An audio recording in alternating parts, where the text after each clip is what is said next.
Yes, ladies and gentlemen, my name is Jack Farmer. His name is Andy Rossi, and this is the Evolution of Movies show. Andy, this is a movie that is actually one of my all-time favorite comedies we're going to chat about today. Before we talk about it, though, how are you doing? I'm doing great. Yeah, this is a good one. I'm excited to chat.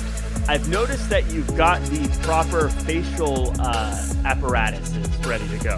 Yeah, I wanted to be this as ready as I can be, so I figured this was the best look for the movie we're about to talk about. And hey, if you're watching on YouTube, you know what I mean. If you're listening on Spotify or Apple, deal with it. You'll never know what I'm talking about. What's the surprise. But let's bring on our special guest. This is one I'm really excited to chat about with someone I'm really excited to chat about it with. Ladies and gentlemen, it's the famous actress, Alison Yates. Alison, thanks for being on the show. Thank you for having me. I'm very excited to talk about this award-winning film.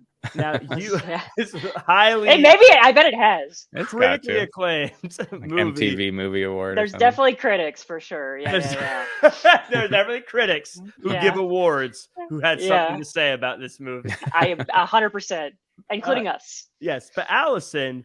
I appreciate you taking the time to be on the show because you are working all over the place. Let the listeners, let the viewers know some of the places that you're showing up, you're popping up. Okay, so I am on Better Call Saul, on Dave. I was just on Superstore, actually pre-pandemic. So I say just, but it feels like it just happened. I was in an Allstate thing for a long time. That was amazing. And then I own my own coaching business, Dear Actor Friends, and I help other actors succeed in their acting career. So find me on Instagram at Dear Actor Friends and TikTok. Although I'm millennial, so I don't even understand how TikTok really works. Right. And then I'm acting, auditioning, and then I also work for a tech company now. So I've been doing the full-time remote tech job. It's very flexible. They let me act. So I feel like I have a normal-ish office job now too.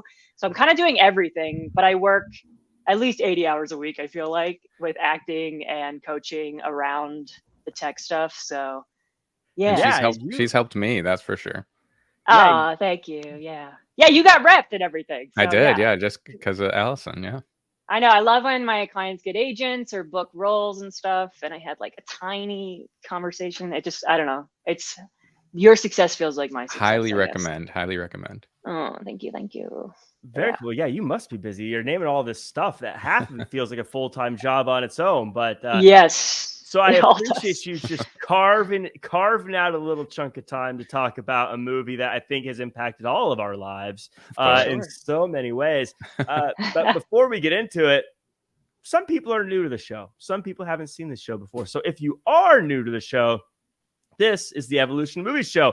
And what it is we watch a movie and then we chat about it book club style, but we call it the Evolution of Movies because we always pick a movie that came out 1 year after the last movie we watched. So we started in 1980, went to 1981, 1982. Now we're all the way up to 2007, a time when movie theaters were filled with hits like American Gangster, Gone Baby Gone, and of course, Good Luck Chuck.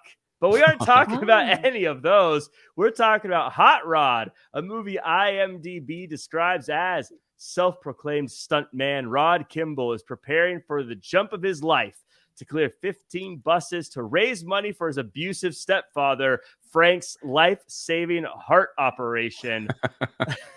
Allison, had you seen Hot Rod before, and what were your thoughts going into it this time around? I had not seen it before. I assumed it would be funny. It was I was kind of right about some things, but like the Talladega Nights correlation, but I didn't realize like what an all-star cast it was going to be. And like, I love Bill Hader and Danny McBride, and I do like the Lonely Island guys. And I was very excited. And then the father from Game of Thrones, I was like, all right, this guy is in so many critically acclaimed shows, and then he's amazing at comedy as well. So obviously he would be, but I started this. I loved this movie when I saw it in theaters, and it was just so stupid. I remember laughing so hard every time when I watched it. Watching it back this time around was a little different when I'm actually like trying to take notes about what's happening. You start to notice This is like a 15-minute movie with stuff that happens to drag it on Yeah. for 87 minutes. But that's what my husband said. He's like, they need an editor. But it was pretty good overall. As you'll note if you listen to the show, I hate movies that have stuff that you don't need in it. But I was like, this movie was less than an hour and a half, and I don't know if they cut much out. They could have trimmed down. It would have been a 15-minute skit, but but we always like to play a game to start this off, and it's a simple game. Andy Rossi is going to guess the Rotten Tomatoes score, and then Allison, you need to guess if you think the actual score is higher or lower than whatever Andy picks. So Andy. Okay, so it's up against Good Luck Chuck. Dane Cook's big movie. Wasn't it Dane Cook? Yeah. I did see that movie. He like works with penguins or something. Yeah. Or she does. All right. So I didn't see this movie when it came out in the theaters. I definitely saw this later on, and I thought it was hilarious. But I'm guessing critics probably didn't think it was as hilarious as I did. So I'm not gonna go like super low. We did Scorpion King a few weeks back. I'm not gonna go that low. Years back. Man, I'm gonna go. This is tough because I like it. I'm gonna say like 48. That's what I'm gonna go with. 48%, just under the 50-50 mark, Allison. That's a tough one to guess the over-under for. Do you think the actual Rotten Tomatoes score is higher or lower than 48%? And to be clear, we go by critics, not by audience. Oh, by critics? Okay. Well, yeah, I don't know. I wish I'd researched like how other comedies like face up, like what their scores are, because it's definitely in a very specific genre. Well, but Ghostbusters was like 85. If that helps, from 1984. The old one. Yeah. I was like, the new one was not. No offense. No. I think very funny. I think Mad Max is the highest rated newer movie we've seen. That's in the upper 90s. Oh wow, that's really good. But comedies, we did 40-Year-Old Virgin recently. What was that, Jack? That was like 70 something, right? 70. Oh, okay. Yeah. I think like isn't Paddington Bear the highest? Or one of? Yeah, it is actually. It's a very good movie. Somebody else mentioned that. I'd say higher probably, but by barely. Barely higher than 48%. Rotten Tomatoes has it sitting at 39%, which makes it one of the lowest movies we've ranked. I think 39.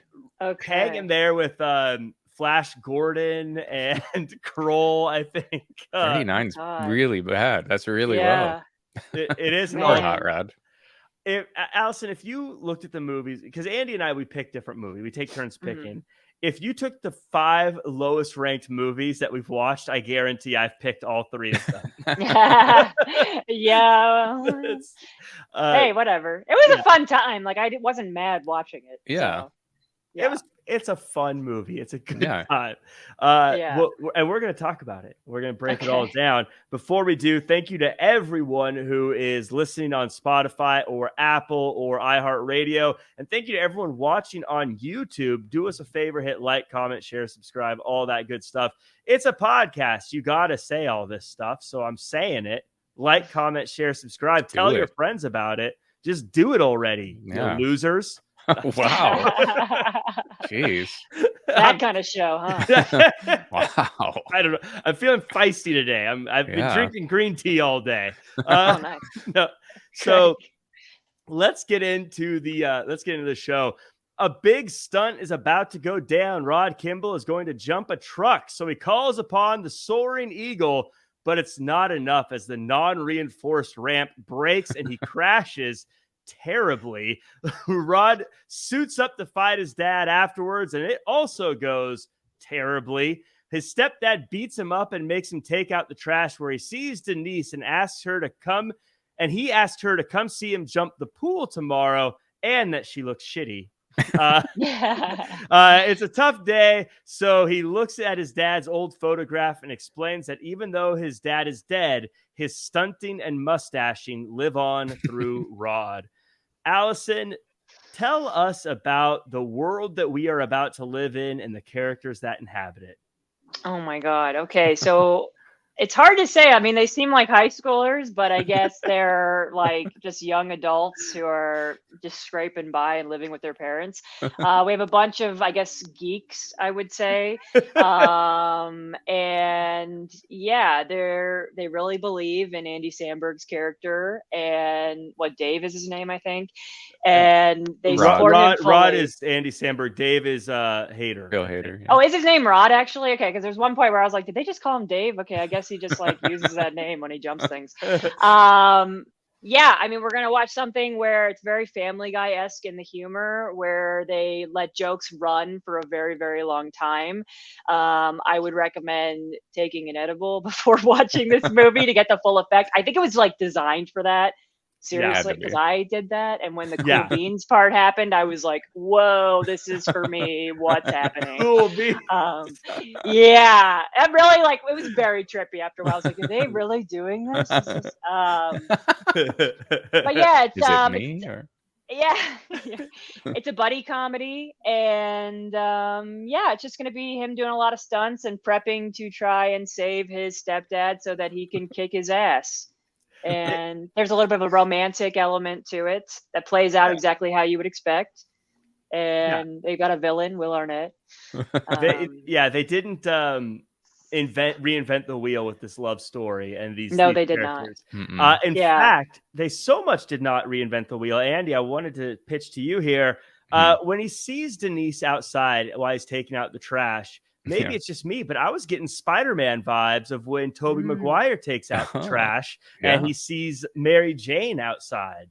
Very true. Yeah. And I think they do a pretty good job in this movie, letting you know in the first 2-3 minutes, this is what the whole movie is going to be about. It's like, this is it. And you're like, here you go. And they don't really there's no backstories or too much. It's just kind of like, these are the people, this is what's happening, and you kind of know exactly what you're getting into when he misses the jump and then he pukes. I just thought it was such a funny setup to be like, all right, so he's a stunt man, he's not a great stunt man, and he pukes. So I lost my mind. Like, I love when you do like the ragdoll injuries or whatever, where someone gets thrown and they just the body flies around. The physical humor just cracks me up every time. And his line though is funny. He's like, "You look pretty. What's that? You look shitty." And just runs away. Like Alison said, it did feel like they were like in high school or like 7th or 8th grade. But I think his mental state was for sure. Like he had not developed past that age.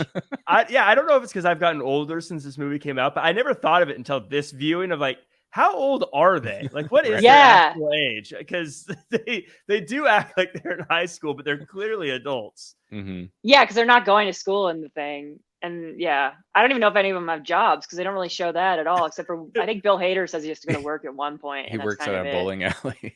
Which is, the ice skating rink, right? Ice skating rink. Yeah, ice skating, yeah. What a great job, yeah. Now, Alison, I don't know how well you know like mixed martial arts and combat and stuff like that, but was it a little unrealistic when Rod's stepdad was able to avoid the super punch? Wait, which part was the super punch? That's when he does both fists and his foot at the same time. Oh. I just don't know if that's possible to avoid. It's a perfect move. Yeah, I'm not that. I've got stage combat training and I can do like on camera fighting, but that's very like, that's the extent of it. So I don't know. I mean, I thought he had some good punches in there. I thought he also could have punched him when he was sick. I get that, like why he didn't, but I was like, just do the punch now. He'll respect you and we're done, Alison, you are my favorite guest for saying that. I was like, fight dirty, Rod. Who cares? Yeah, like he's obviously, I don't think it's like beyond his moral code to punch him when he's down. So I don't know, but yeah. I agree. You got him weakened. Take advantage. Yeah. But I also thought like it was a very cool way of them. Their relationship was really special in that it was obviously they used that to be like, I love you so much. And they seemed even closer than the dad did with his actual son or his biological son. So, it was really sweet, actually, I thought. But yeah. Andy, before we move on, there was one thing this movie wasn't, like I said, it wasn't Shakespearean. It wasn't the most intelligently written movie ever. But I think they did a good job of checking the boxes of explaining like why is he a stuntman, why is he doing this stuff, and his dad, and the backstory. I appreciated that. As a filmmaker, do you try to make sure we all have our backstories set? Yeah, and you want to get right into it. I feel like there's a lot of movies that like you're like, just get into it, and then so this this is exactly what it is. It's just like, here it is. This is what's gonna happen, and you could follow along very easily. You could probably like read a book while you watch this movie and still know the whole storyline. I will say though, off of that, the inciting incident of like him needing a new heart took a very long time to get to. Because I was after like the pool stuff, I was like, what is this? Like, what is the thing that he has to overcome? But yeah, so I did think that took a minute, and then it was once that happened, it was like, all right, now we're going. But it 10 minutes, but I don't know. It feels like this was supposed to be like an SNL skit, but they kept saying, wouldn't it be funny if we did this? And they said, okay, totally. Let's do that. And they said they didn't say no to anything. Yeah. And it all got added in. And so like, oh, I guess it's too long for an SNL skit now. One thing I thought was funny too in this whole film, spoiler alert, none of his stunts ever work out. Like I thought at least one time there'd be like something that would go well for him, but literally like at the end, especially it was like, not to spoil it, never mind. But I guess he did land it, sort of. I don't know. I would imagine if someone is 16 minutes into a review of Hot Rod, they know how it ends already. I can't imagine anyone's like, well, I want to see how it is before I check it out. I love that he was never injured. That's true. Like he was always fine in the next scene, and I actually appreciated that about it. They're like, okay, we're just not going to deal with that. It's like a cartoon. Yeah, and going off the whole, like, they just were like, okay, wouldn't this be funny? I thought that was what was really cool about it, was like, they didn't care. They were like, this is what we want to do. This is what we like. We're going to keep doing it how we want to make it. And here you go. Enjoy it if you want, but we're like famous enough we can do this, and someone will like it. So, It actually, as we get to the next part, there's something I want to mention about that is, but we'll talk about this next part here. It's the pool jump day, and Rod calls upon the totem spirit fox, and he jumps, and it goes terribly. Rod goes home and finds even more bad news. Frank has a bad heart, and if he dies, Rod will never be able to beat him up. So Rod vows to make the money, get Frank healthy, and beat him to death. But first, he has to go to his quiet place and punch dance his feelings before going on a very, very, very, very long fall. But it gives him an idea. One big jump. Rod gathers the crew to set up a plan to jump 15 buses, one more than Evel Knievel ever did. And afterwards, while working on an engine, Denise comes over and joins the crew. I started this whole thing by saying, talking about what they were doing and how they didn't really turn anything down. The weird dancing guy in the pool, always wanted to join the crew. Like, what? I feel like so much of this was like an inside joke that no one else got. Like that was something he did, and they joked about it. And like, let's add it to the movie. And now everyone's like, wait, what is this guy doing? Yeah. I didn't get him. Speaking of edibles, he was better later though. Yeah. Yeah, his first like showing of him just humping the air, it went on so long. It was like an example of the like uncomfortable. Is it still going? But I thought he was stronger later on when they were doing montages and stuff. Like it was more funny to me, his humping later in the film. Yeah, his humping. Yeah. Speaking of things being drawn on too long, Andy Rossi. Mm-hmm. When I saw this movie in theaters, like I said, because I'm a moron and I went and saw this movie when it came out. The fall scene where he was rolling down that hill. I laughed until I cried when this happened. That just tickled my funny bone. And even to this day, when I watch it, I can't help but literally laugh out loud at how long and overdone this fall is. It's one of my favorite things in cinema. Right after the punch dance scene. It's so good. He's like, I want to go to my quiet place. And then he just goes, and it's these like 80s like synth music or whatever it is going on. And he's like dancing in the woods. It's so good. It's so funny. I love it so much. And then it's just like, it's so unexpected that he's doing this dance and then he just flies down the hill, and the fall is so good. I actually watched this movie like 6 months ago. My nephews, my wife actually suggested we show it to them, and they loved it, and they're like 12 and 10 years old, and this scene in particular, they were dying, and so was I. And I'm like, oh, what a great like family flick. The fall, the only thing I could say is funnier than this fall, if you remember Chris Farley's fall in Black Sheep, might be a little bit better. But this was hilarious because he'd like reach these big heights too, like somehow he'd fly up. And, it was amazing. Probably my favorite part of the movie actually was the dancing in the woods into the fall. And the way he's doing all the cool flips and things that are clearly someone else. Oh my God. Yeah. And he goes, so good. Unfair to compare him to Chris Farley though, because Chris Farley's going to beat everybody like in his physical comedy. That's just not a fair comparison. But you got to mention it. Andy Samberg is definitely not Chris Farley level. No offense, Andy, but it's very different. Yeah, it's an unfair comparison. There's no way he's gonna. And I think he would agree probably. Mm-hmm. Yeah, it's like he's a good boxer, but he's not as good as Muhammad Ali. Well, yeah, I mean, come on, like what do we? He's good in a different way, sure. Yeah. But Allison, they actually really introduce us to the gang here, the crew as they call them, and they had a few things that happened. I love Danny McBride, who's doing the high fives, and he's like, And he's like, that's how it's done. And they're just like, ow.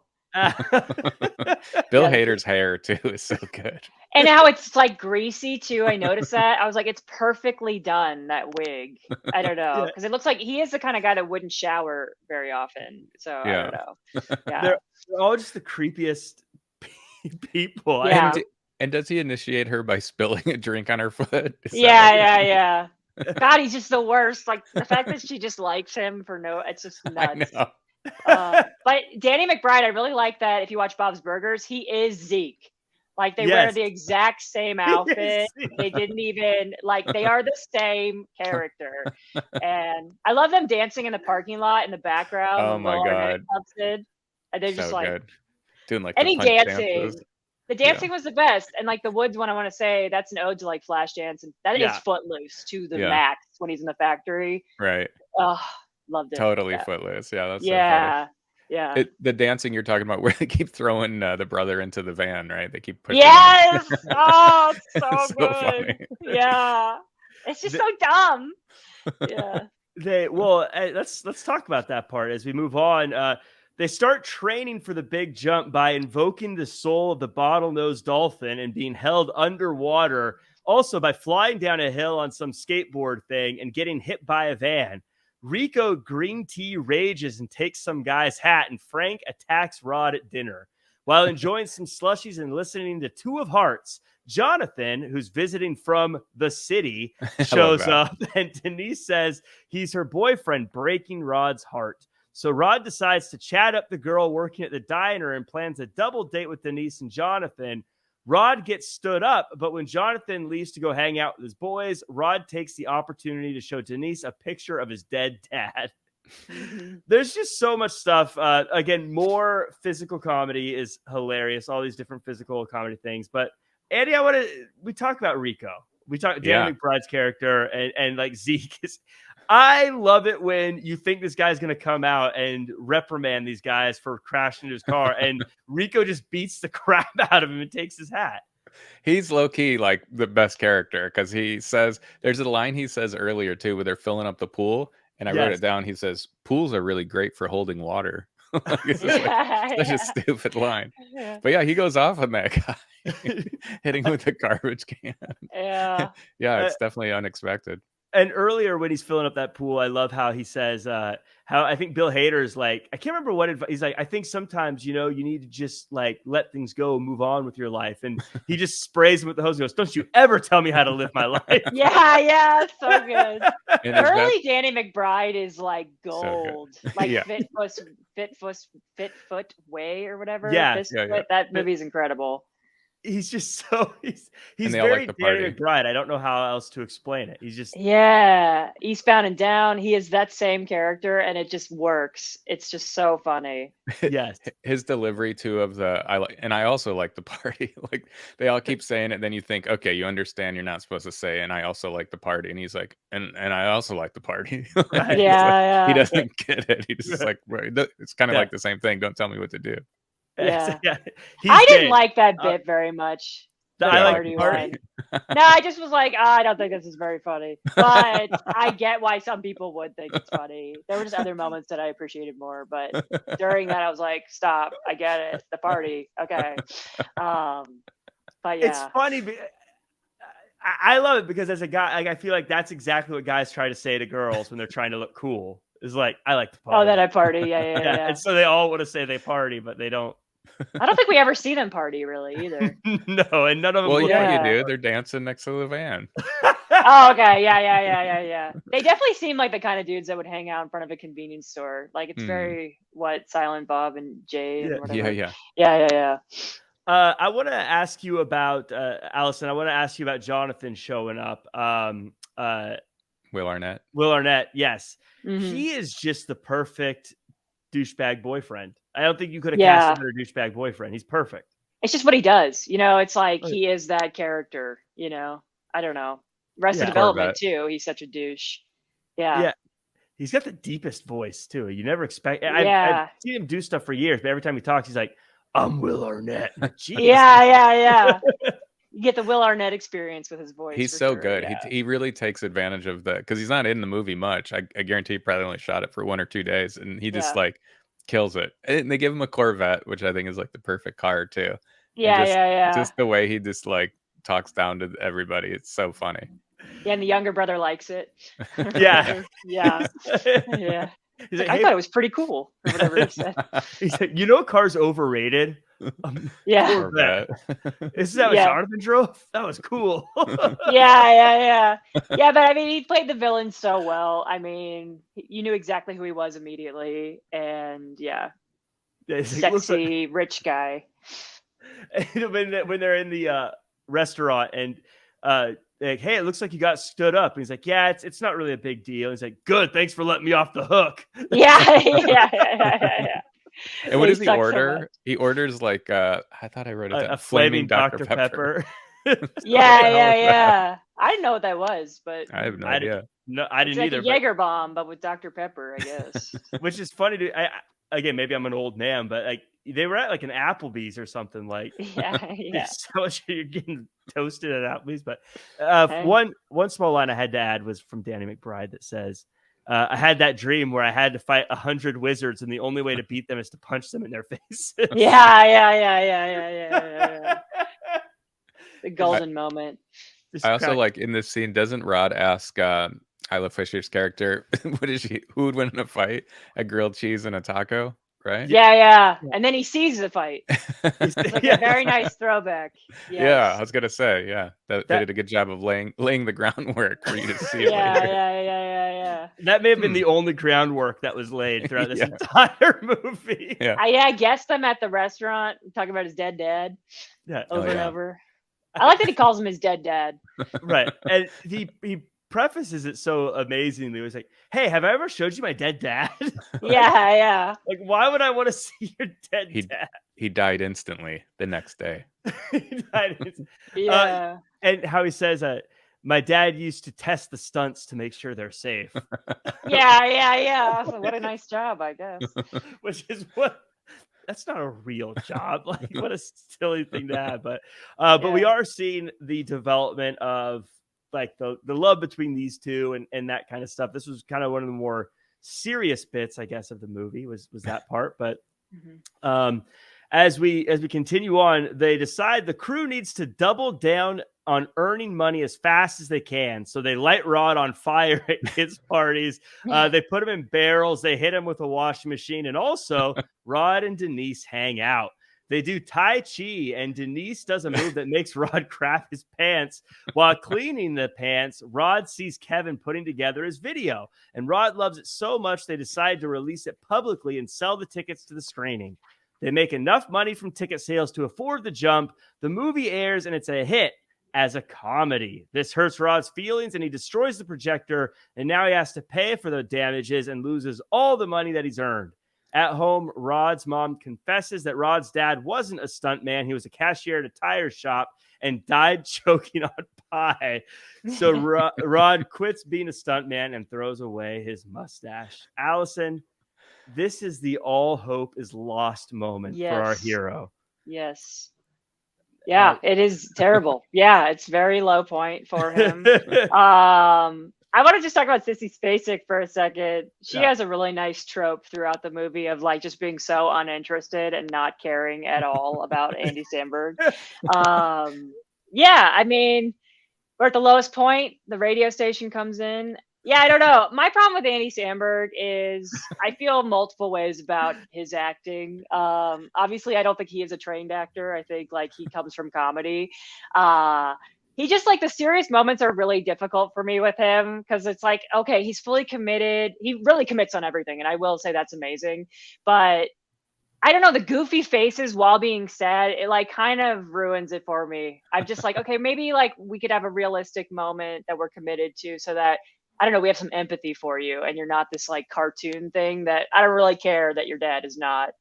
I don't know. That's kind of Yeah. I liked him better when it was like he was doing stunts and dancing and things like that. And fighting his dad. Which was the majority of it. Yeah, so luckily, like when he's crying, talking to his dad in the beginning, I was just like, oh no, oh my God. Like, but yeah, so. That's actually really good feedback on it because I can imagine when you're someone like Andy Samberg, who you're a comedian making a comedic movie, you're like, let's make every single thing as silly as possible. Mm-hmm. But something about having the more serious moments is what makes the funny stand out. I guess it's like I like sweets, but if I had just a bowl of sugar, then it's what is too this? Too much. Yeah. You need other things to like make the sweetness stand out. And so that's actually true. If he could have kind of brought a few moments home to make us feel a little bit more, as opposed to doing the Yeah, like I wanted to be more invested in his journey, and I think you lose that in this movie. Like you don't. I did care if he made the jump or not, but not as much as I would have if I really like felt for him. I don't know, and for the dad too. I didn't feel that much like empathy for him either. But I don't know if you're supposed to feel empathy for the dad. I think I don't know, but I thought he really loved Rod. Like that was the whole thing, was that's how they get along. And I thought it was very special that they fought a lot.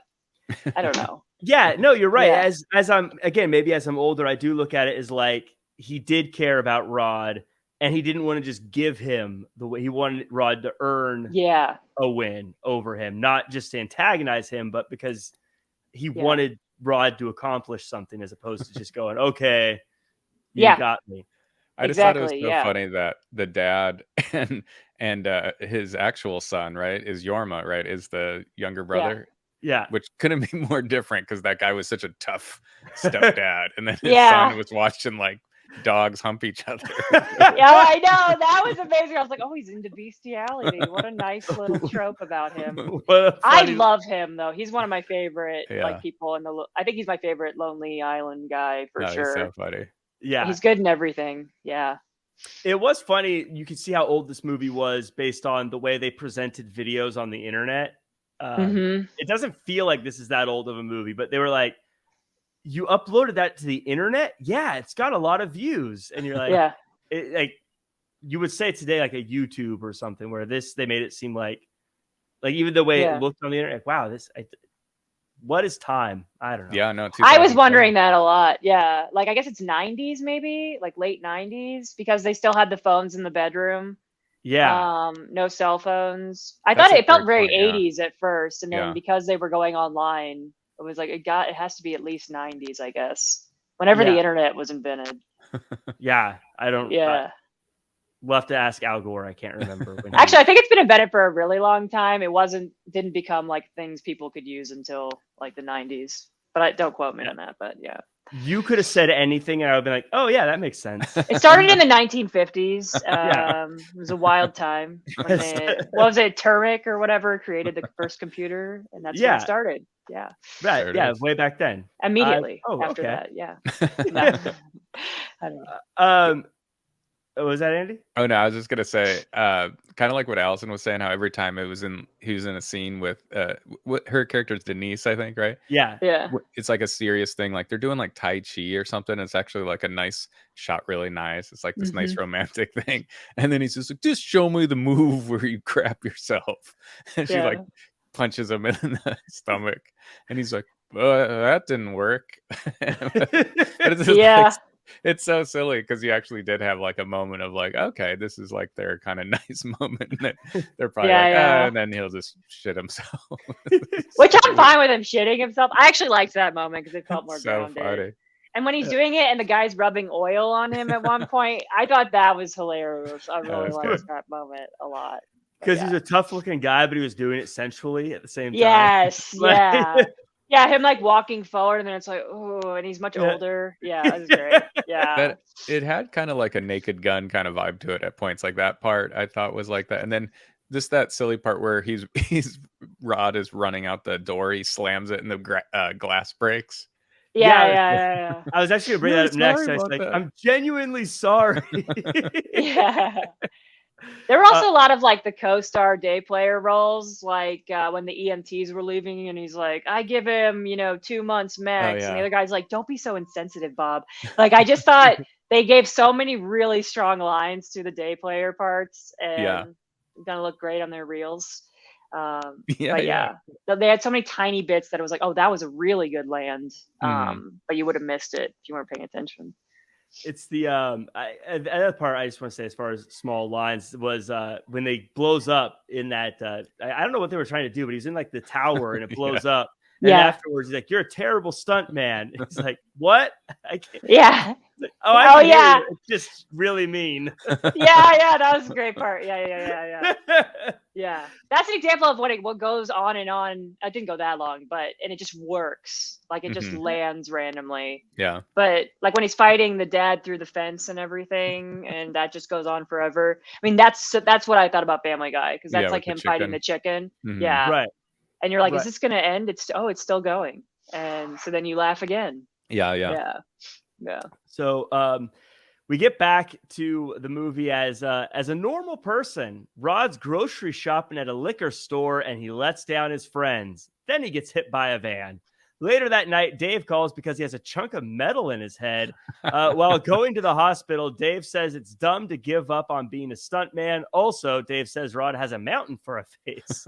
Rod then tells Kevin that he's sorry and he's going to go through with the stunt. Kevin tells him his videos are picking up steam on the internet and a local radio station is going to sponsor the jump. Frank says Rod is going to kill himself doing this, but Rod says he can't wait to punch Frank in the face. On the way to the jump, Rod's supporters sing in unison before a riot breaks out. In all the coverage, Denise finds out and leaves Jonathan. More good news for Rod. They got him a new bike and a rock. And Denise shows up just in time. Does he ever use the rock? I can't remember. No. I don't think so. Oh, I wish it had come back in some way. That it was like the saving moment. Yeah. Yeah, that would have been a funny, like, that's the thing that keeps him alive or something. Yeah. But I should have been on the squad or the crew or whatever. Yeah. That would have pulled the movie together is the rock. Really? I mean, I think so. Yeah. But this is Andy, as we go through this is again, this is his redemption, I guess, where he decides he's going to still do this. And his friend with a chunk of metal in his head, high on acid, talks him out of it. I love that so much. That I think the Dancing in the Woods is my favorite scene. Second favorite is Bill Hader calling him and being like, "Hey man, can you take me to the hospital?" And then it's so casual. You get in the car, go, and he sees the thing in his eye. And then what does he say? He's like, "I'm gonna be honest. You're surrounded by an eagle, whatever. I'm tripping balls right now." Yeah. But he's still so calm about it the whole time. Yeah. He tries to walk into a trash can instead of the hospital door. I was glad too, because I almost felt like Bill Hader is a treasure. I love him. Yeah, and, like, amazing. I felt like he was kind of a bit underused up until they gave him this part, and I felt like that was great. It's kind of like, okay, cool. There's like a nice moment of Bill Hader. Was Bill Hader a made man at this point, like, or was he still like just like quote unquote an SNL guy? He's definitely Stefan. Yeah, I think he was still on SNL here. Him and one's Trainwreck. Trainwreck, he's the main love interest. He was in a lot of stuff already, for sure. Yeah, I think he was like known, but not quite as big as he is now. 2007. I feel like he's probably still on SNL, right? Or maybe he wasn't Barry status yet. Yeah, because I mean, now if he's in a movie, he's going to be a major part of it. So I just wondered if maybe he wasn't as big in this because there was like he wasn't the guy yet. Mm-hmm. Yeah. I feel like Andy Samberg and then I guess whatever the other guy's name, Jorma, right? They are the Lonely Island. It was their movie, and they were like, let's just cast all our friends, Mm-hmm. like all the people that we like. And yeah, I mean, I think it is like an actor, even if you're really successful, it's fun to do small parts and things because it's like you just get to go hang out with your friends for a day and be stupid and then get all these residuals and leave. Yeah. I think the small parts were my favorite parts too. Like Will Arnett, I thought was amazing. I want to definitely talk more about him. And then Chris Parnell coming in as the AM radio guy. It's so funny. Well, I love him. Tell us a bit about well, Alison, first I want you to tell us a little bit about Chris Parnell and the AM radio guy, because the whole premise of AM radio covering a stunt jumping is so brilliant. Yeah, and his motivation to bring radio back or get his station listeners. I hope it worked out for him. I mean, I think he did that day, but I mean, after that, are they sure they understand what content he plays? I'm not sure. But yeah, I mean, he's just doing they all kind of did their strength in it, I feel like, and he's just his sweet bumbling idiot who his objective was clear. So I thought he did a great job of that. It was a fun choice. My favorite line of his, we'll get to it later, but my favorite line of his was when the jump happening is happening. It's like, this jump needs to be seen to be believed. Yeah. I mean, he was commenting on them making out too, I think, at one point. Right? Yeah. But Andy, tell us a little bit about Jonathan. Will Arnett, so great. I wrote down some of the things he was saying. He called Andy Samberg and his friends dong bags. Oh no, he said, let's go get some dong bags. And then he runs over a raccoon. He's like, oh yeah, a raccoon. Man, Bryce is gonna be so pumped, or whatever his friend's name was. Sully. And then his babe wait, babe wait, and the edit on that is so funny too, because he's like, what? And then they just cut out his final wait. But that's like Alison's been saying, like these kind of run-on jokes. The babe wait goes on a pretty long time. But he's so committed to it. It's so funny. Yeah. I was so impressed with the commitment in this movie. Like he was just screaming it until they cut him, basically. Yeah. And I wonder how long he went. Like how long did they film, and then how much did they cut off? He definitely lost his voice after that, I think. Even with proper voice training, I don't think you could do it for that long, that intensely. Yeah. And when he answers the phone, by the way, I just thought it was funny. He's reading Muscle and Fitness. I just thought that was a funny choice. Yeah. Like, what else would he be reading? That makes total sense. I mean, he was muscular, I think. I don't know. Yeah. It's such a cliche way he did it, but it was so in the perfect way where he's like, yeah, I'll tell her.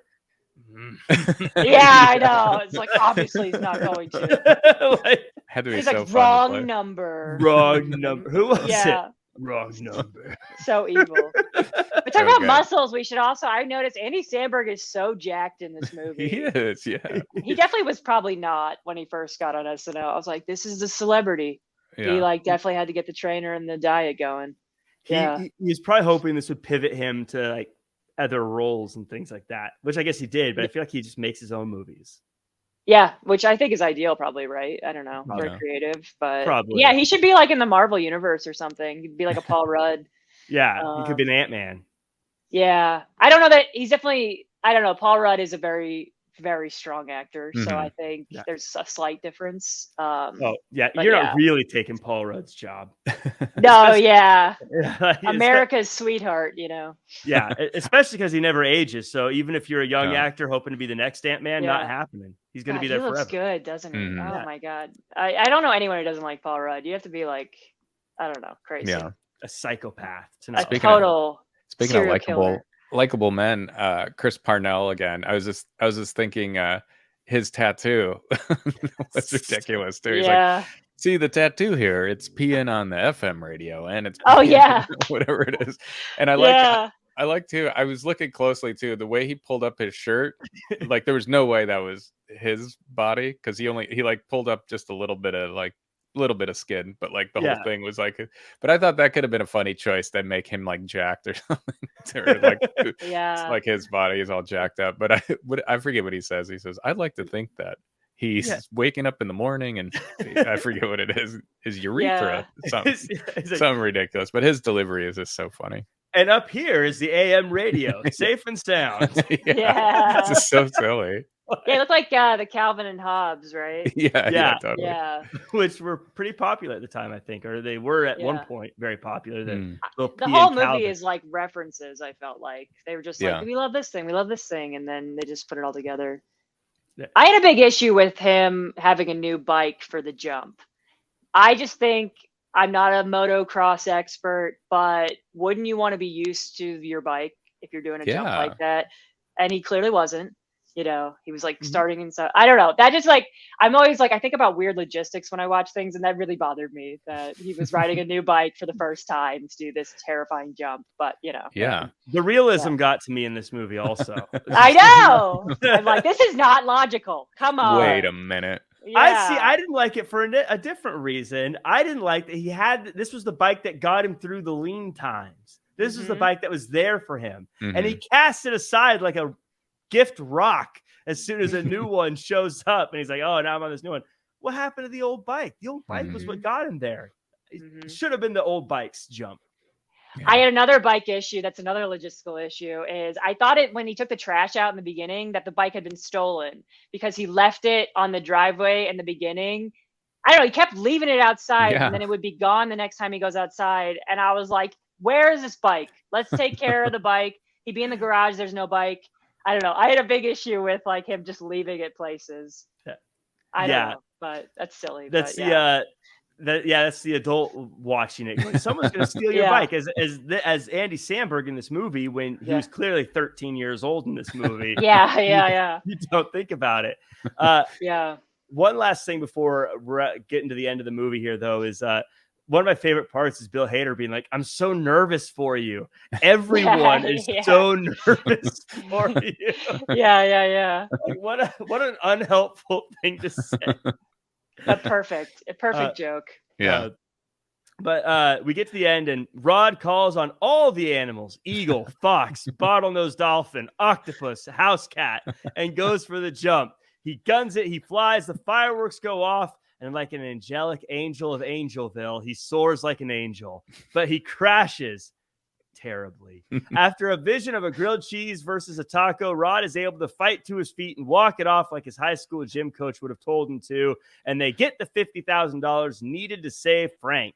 Now that Frank is healthy, the great Rod versus Frank final battle begins, and there's fighting sticks, throwing stars, and lots of damage to the home. They battle across barbecues, across property lines, and onto the hood of a car before Frank calls Rod a man, and Rod makes Frank poop himself. Yeah. Andy, I got to ask you this. If Rod crashes, can he still say he jumped 15 buses?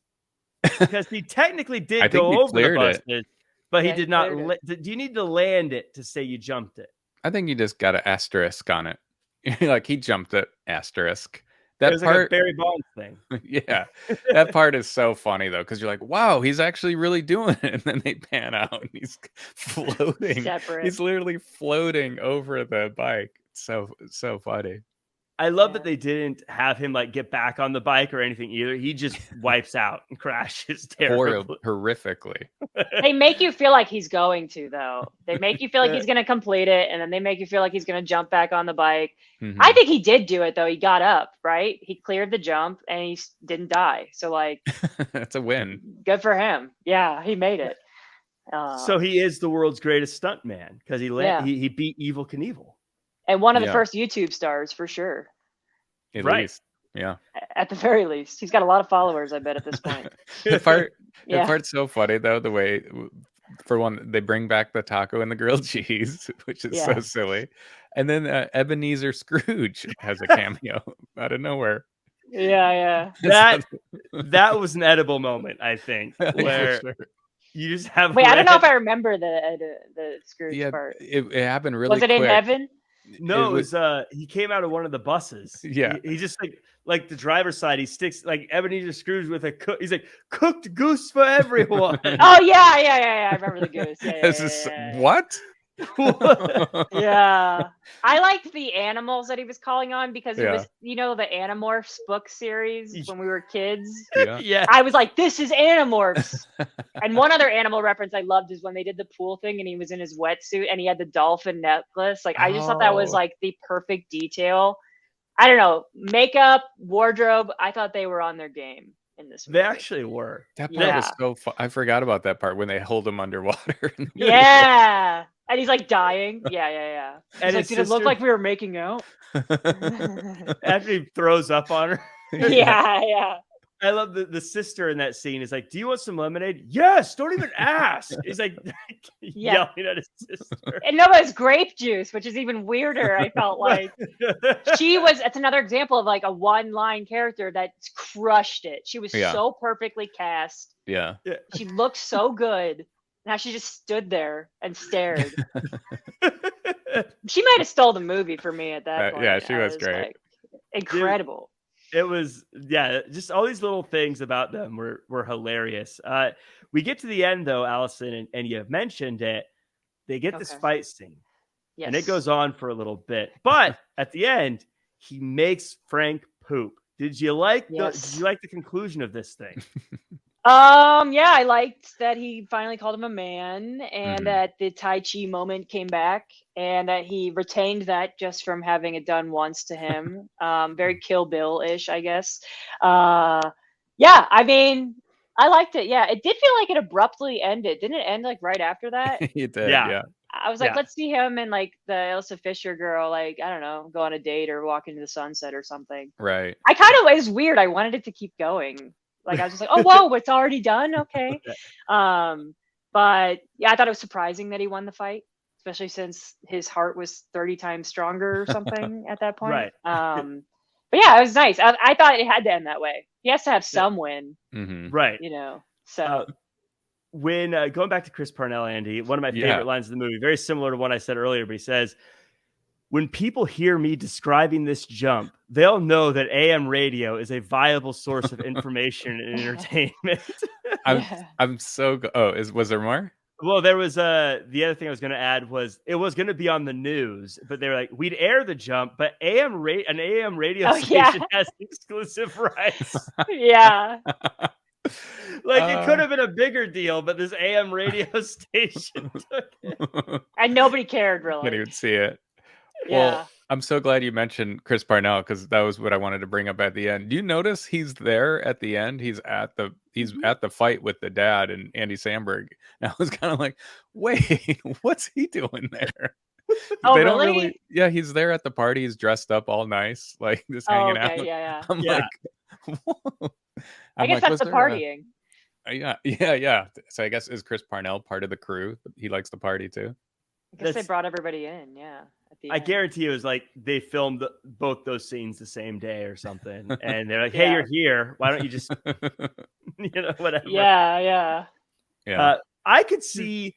I want to see a Chris Parnell AM radio station movie about him trying to keep the AM radio station afloat and the stupid things he does. There's a couple movies in this movie. Like I think that, yes. And I also think I was really enjoying him doing the kids' parties, like getting lit on fire. And like, I feel like I could have watched a little bit of that. Just the guy that is a stuntman for kids' parties. I don't know. I thought that was kind of funny.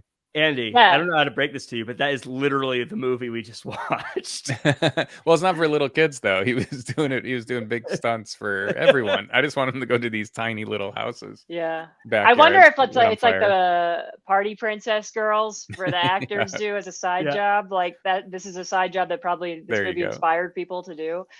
But yeah, it's lots of funniness and there are lots of stupidness in this movie.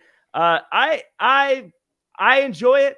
Again, as a movie, it's not. I wouldn't say this is a well written movie. Wouldn't say it's going to influence a lot of things. But if you're looking for just something stupid to put on, and maybe you've had an edible, maybe you're and just looking for cheap Family Guy laughs, Allison, I think you summed that up very well. This I enjoy it. I love it. It makes me laugh every time. Allison, you get the last words.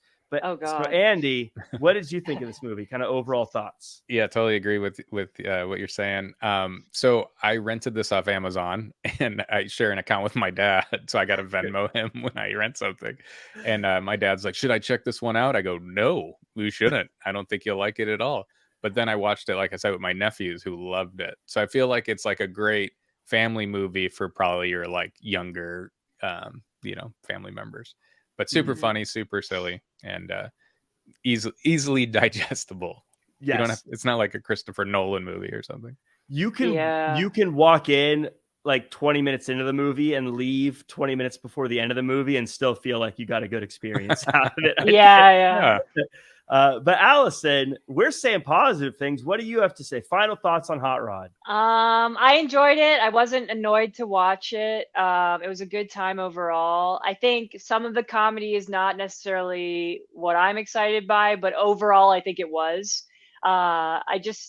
I thought they did a good job of making every character shine. It wasn't just about like the lead group doing really well. I don't know why Elsa Fisher wanted to join the crew in the beginning. That's another Me either. logistical thing that I was Yeah. like, I guess she's very bored. But overall, I mean, it was enjoyable. It's fun. If you like any of the like Will Ferrell stuff, I think it's definitely in that world. And I just appreciate so much when I watch an artist make a project and they just make it for themselves, and they just obviously they had a great time making this movie, and which makes us in turn have a great time watching it. And it's just inspiring that they were able to raise the money to make this movie and do whatever the hell they wanted. Like, I think that's the dream. So, and not caring how it does in box offices or on Rotten Tomatoes, just like that was a great time. We're implying they don't care about how it did on Rotten Tomatoes. They may have had their heart broken. They may have been like, this was the best movie ever written. But I've served a whole bunch of them as a server, and I will say they seem fine. Every single one of them I've met in this movie. They're all they seem pretty content with their lifestyle. It kind of seemed like they wrote it maybe when they were all like 16, 17, and then just never got the funding for it until they were in their like mid 30s. Probably early 30s. That would they looked really young. Yeah. They looked very young, like wrinkle free. It was pretty like, okay, this is the very beginning for them. They all kind of did pretty good after this too. Oh yeah. Bill Hader obviously went on to do a lot of things. Danny McBride has had multiple big TV shows. Andy Samberg again still kind of just makes whatever he wants, it seems like. So all series leads on huge comedies that made them set for life. So, and all of them. Sure. Yeah, she's of this great. movie. Yeah, this is actually I think every single one of them is like crazy successful. Now, where is the sister? What is she doing? We need a show that she's the lead in. We're gonna find out that she's actually like the CEO of Paramount or something. And we just, right. Yeah, she's actually the most successful one. Or this movie experience scarred her for life, so she quit acting and became a lawyer or something. Right. Yeah. Well, that does it for the Hot Rod review. Before we wrap things up, though, Andy Rossi, I challenge him every show, and that is, can he do a 6 Degrees of Kevin Bacon with someone from this movie? This one I'm a little interested in seeing if you're able to connect. So we have I never know how to pronounce her name, but I gotta say Isla Fisher. So she's in Wedding Crashers with Bradley Cooper. Bradley Cooper's in Silver Lining Playbook with Robert De Niro. Robert De Niro is in Sleepers with Kevin Bacon. Next season, we're removing Sleepers from the option. Allison, it always goes to Sleepers every time. I haven't seen Sleepers. That's a horror movie, right? It's what is it? I haven't seen it either. But you keep talking about it. And you're like, great. I have no idea. Well, no, I'll just take your word for it. The cast is you got De Niro in it, Brad Pitt's in it, Dustin Hoffman. It's just like it's easy to get to, and Kevin Bacon. It's easy to get to Kevin Bacon. So I usually use De Niro or Pitt to get there. But no, Bacon plays this very despicable character that like molests these kids. So I wouldn't watch it. There's a horror show too where he was, I can't remember what it's called, but it was popular. It was like a network horror show and he was a bad guy. Like a cult leader. He plays a good bad guy. But that does it for us. Next next movie we're reviewing, we're going 2008 for Bronson in a very different movie from Hot Rod. Both mustaches, though, Andy. So I know. I believe it. And 2009, we're going to He's Just Not That Into You. Again, we're taking some sharp turns. You really are. Wow. And then to 2010, we're doing Machete. So I'm excited about that. I haven't seen it yet. So that'll be very fun. Thank you, everyone, for watching or listening. Like, comment, share, subscribe. I'm Jack. You can find me at Real Jack Farmer across all social media. Andy, where can we find you? You can find me at Just Andy Rossi. And Allison, where can people keep up with you and the many things you're working on? I should have put a name tag instead of just saying Allison, but at Big Bad Yates. Yates is Yates, and then Dear Actor Friend, plural. Those are my 2 handles that I respond to. Yeah, if you are an actor, definitely give Allison a call or an email or whatever. Yeah. I personally know people that she has gotten jobs with agencies, so reach out. Allison, thank you so much for being on. No problem. We appreciate it, and to everyone else, we see you all next year.